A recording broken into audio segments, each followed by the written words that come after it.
In some of the countries that I procure material from is Japan, Europe, Middle East and Singapore. And once again, I use some connectors from companies like Yazaki and Sumitomo. When I visited one of the companies in Katunayake, Bohemian Lechner, I saw that they were manufacturing a Yazaki connector that I was using in my production. So I immediately wrote to Yazaki and told, oh, this is being manufactured here in Sri Lanka. May I purchase it from Bohemian Lechner? And the answer was surprisingly no. Because once again, their margins here and there would have been disturbed. So although we are conceptually thinking of an improved supply chain, these are the inner plays that you have to understand which is going on. These are the practical aspects of improving the supply chain. And certain components that is manufactured in Japan, I was surprised when I got quotations from Europe. The product is being manufactured in Japan, but their European prices were 5 times less than what it was for me to purchase from Japan. So this kind of thing also might be there. So when you purchase, if you think that you are purchasing from the very source, still it might be at a high price. So now in order to be a partner, in order to be competitive in being elected as a competent sourcing company, what do I do in my company? Now this is one thing that I do, that is acculturation. Acculturation means the introduction of a foreign culture to a local culture affecting a behavioral change in the local individual. Now the culture here, of course we have our own, but to do this, I knew that I have to have a foolproof system. So what I did was I copied the systems that they had in Japan and I started implementing it here in Sri Lanka. But you can't only copy the process, but you have to acculturate the people as well. You have to set the mindset as well. So that is acculturation. And then we have to use, to be a competitive sourcing company, you have to be very competitive. In order to be competitive, you have to eliminate all the unnecessary processes. And that is where lean manufacturing comes in. Now, I have seen most of the Sri Lankan companies, they try to introduce lean concepts like lean manufacturing, Kaizen, or just in time. But I have to tell you, my experience is, don't try to introduce them in isolation. You have to understand the cultural context in which these concepts came into being. So if you can acculture, get them a sense of taste of Japanese culture, then they will embrace these concepts. Because if you take from a different soil and try to plant it on your own, if the soil conditions does not agree, the tree will not grow. So first you make the soil conditions. So here is a process that is taking place in my company where we acculture the people. And how do we do that? We send most of these people to Japan for training. As they spend quite a considerable time in Japan going through this process. I have sent all 300 of my employees to Japan, but that is not the unique thing. All 300 have returned. So also this acculturation needs a culture catalyst. This is my experience. You need a person who will transfer the culture to your company. And here in my company, I invariably am working as a culture catalyst in my company. Then there is what is called the trust culture in my company. In Japan, you would see on the day of the salaries, some companies, of course, they send it to the bank, but small companies, they have the envelope, salaries put in an envelope, and there's a tray at the entrance. So every employee, he picks up the salary as he enters the company, and he picks up only his salary. Right? That is trust culture. So I have not gone to that extent yet. But when I put up the facility there, many people wanted to know, the designers of my factory wanted to know whether they could fix CCTV cameras on the production floor and fix monitors around my table. But I disagreed. I said no. The moment you fix a camera behind a human being, you are encroaching the human dignity of that person. And then they start working for the wrong reason. They work because you are being supervised. And when you have that, you can't have 1 ppm quality because their mentality is different. So I told no cameras. And I told my workers, I trust you that you will do a good job.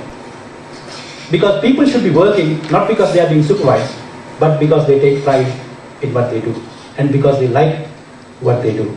And even, as I told you, even the Japanese ambassador recently visited my company because he wanted to see the kind of management tool that I was utilizing to get them back. But he thought that myself being an attorney at law, that I might have drafted the most comprehensive agreement, the most comprehensive bond, which is not the case. I don't get a single document signed by my employees. It is trust person to person, and it has worked for me. Now, as I told you, this trust culture can eliminate many unnecessary processes, like the supervisory grade. My company does not have a supervisory grade. And the other thing is you've got to have an innovative culture. As Peter Drucker said, innovative ideas are like frog's eggs. Out of millions hatched, only 1 or 2 would reach maturity. So what is important is that you have a system that is conducive to receiving ideas, irrespective of they are good, mediocre, or not so mediocre. Because it is among these not so bright ideas that you may find 1 or 2 ideas that will change the path of your business, your company, and the world at large for that matter.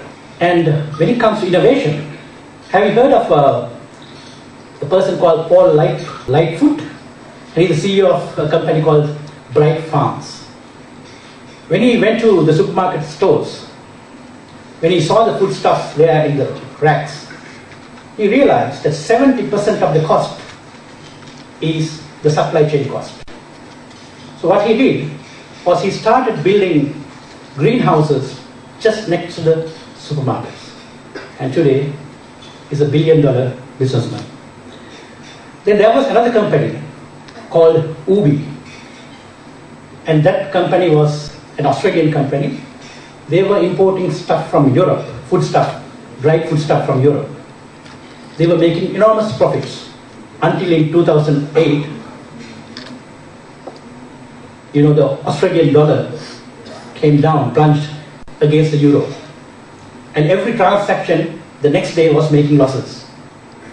Summoned a meeting and said, we should stop our transactions because we can't go on accumulating losses.